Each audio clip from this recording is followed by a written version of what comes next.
Hello hi everyone, అందరికీ నమస్తే. Welcome to Shilpa's kitchen and vlogs.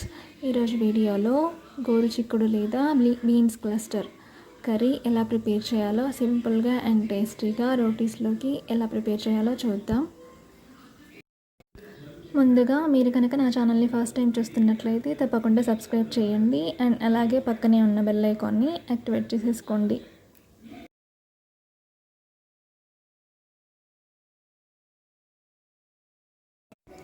ఇది గోరుచిక్కుడు అండి. దీన్ని అలాగే బీన్స్ క్లస్టర్ అని కూడా అంటారు. ఇంకా తెలుగులో స్పష్టంగా చెప్పాలి అంటే దీన్ని తెలంగాణ స్టైల్లో గోకరకాయ అని పిలుస్తారనమాట.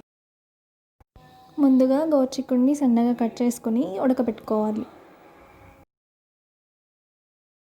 సన్నగా తరిగిన ఉల్లిపాయ ఒకటి, అలాగే కొంచెం పసుపు, అలాగే ఆవాలు జీలకర్ర 1 టేబుల్ స్పూన్, అలాగే 1 టేబుల్ స్పూన్ అల్లం వెల్లుల్లి పేస్ట్, అలాగే కర్రీ లీవ్స్, అలాగే కారం మరియు ఉప్పు, తర్వాత టొమాటో, తర్వాత ధనియాల పౌడర్.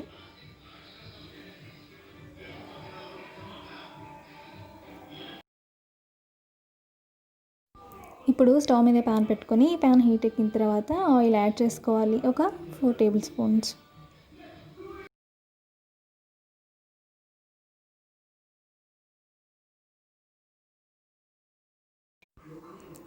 ఆయిల్ హీట్ ఎక్కిన తర్వాత అందులోకి ఆవాలు జీలకర్ర, తర్వాత గార్లిక్ పేస్ట్, తర్వాత కర్రీ లీవ్స్, అలాగే కట్ చేసి పెట్టుకున్న ఆనియన్స్, అలాగే పసుపు అన్నింటిని వేసి కలపాలి.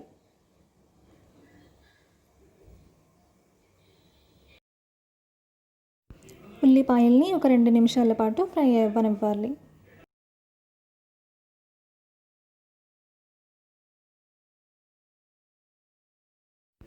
ఆనియన్ గోల్డెన్ బ్రౌన్ కలర్ వచ్చిన తర్వాత టొమాటోలని యాడ్ చేసి ఒక 2 నిమిషాలు మూత పెట్టి ఉడికించుకోవాలి.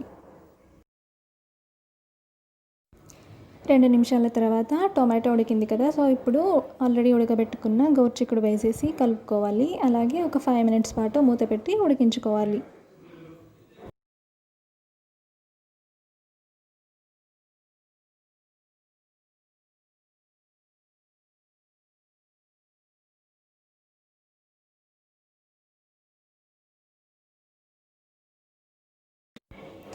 గోరుచిక్కుడు కాస్త ఫ్రై అయిపోయిన తర్వాత దీంట్లోకి ధనియాల పౌడరు, అలాగే కావలసినంత ఉప్పు, అలాగే కావలసినంత కారం యాడ్ చేసుకొని మరొక 3 నిమిషాలు మూత పెట్టి ఉడికించుకోవాలి.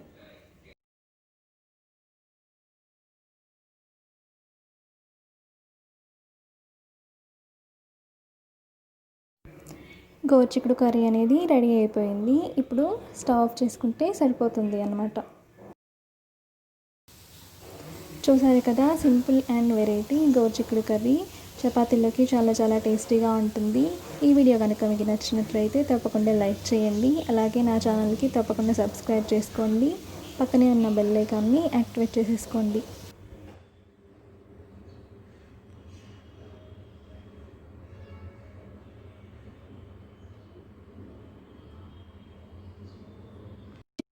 Thank you for watching this video. Please subscribe to my channel and like, share and comment.